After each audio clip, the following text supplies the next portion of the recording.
Did you know that the strongest earthquake ever recorded was the one in Chile in 1960? Its magnitude was of 9.5, and it and its aftershocks were responsible for 2,000 deaths and $675 worth of damage. Many different earthquakes over the years have continued to be responsible for many casualties and catastrophes. You see, as the magnitude or strength of the earthquake increases, the possibility for more casualties also increase.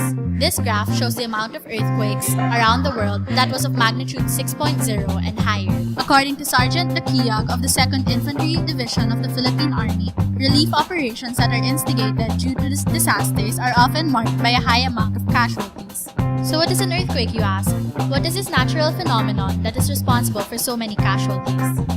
Earthquakes are defined to be the sudden and violent shake of the ground as a result of movements within the Earth's crust. This happens because of plate motion.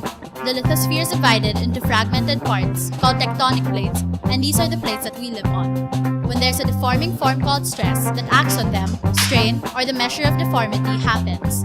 It is sort of like pumping a balloon. The air being pumped into it is the stress, while the change in the balloon's physical appearance is the strain. Going back, as this force is applied on the plates, elastic potential energy builds up. When the elastic limit is reached, there's a so-called breaking point wherein seismic waves are released. Going back to the analogy, this is when the balloon cannot take any more air and pops, releasing energy with it. The point where the energy is released is called the focus. The point directly above the focus is where the earthquake is felt the strongest. This point is called the epicenter. However, earthquakes can be felt for miles from the epicenter, depending on its strength. It's just like dropping an object into water. The ripples from the object also travel far from where the object itself was dropped. While some data can be picked up from seismographs, earthquakes cannot be predicted. Although this does not mean that we cannot prepare for what may happen. What to do before an earthquake? A proper plan is the most important part. Make sure that you have food, water, a flashlight, and extra batteries at home. Put together some sort of survival kit, enough for you and your family. Furthermore, talk strategy. Make a plan that will ensure that your family knows what to do and where to go in case an earthquake happens.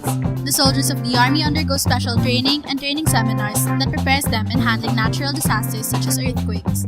A common difficulty that they encountered as well is the lack of materials and supplies. So as average citizens who are in need of proper preparation, don't forget to stock up on supplies in addition to preparing a proper strategy. During an earthquake, stay calm. If you are indoors, stay away from windows and doors. Get cover under a sturdy piece of furniture. If you are outdoors, stay away from objects or infrastructures that may fall on you. After an earthquake, just be careful, practical, and stay away from any debris. Remember that aftershocks may happen. With all that was mentioned, you'd be crazy to not want to know about earthquakes because it affects many lives and surroundings. With the proper knowledge of why earthquakes happen and what to do before, during, and after one, we can not only keep ourselves safe, but people around us as well. Proper preparation is the key to surviving and even conquering the deadly effects of an earthquake.